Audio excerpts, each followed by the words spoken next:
how to submit info access in People. In this video, I'm going to show you how you can do it. First of all, open the application. So I'm in my home page. Now on the top, you can see this notification about submitting info access. So simply tap on it.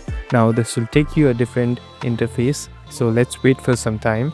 Now here, there are different details available. So first, you must read this, and here on the bottom, simply tap on this resolve button. So here you must have or upload any of your photos of your ID and document. So here you can select the document type, and here on the bottom you can simply add a file.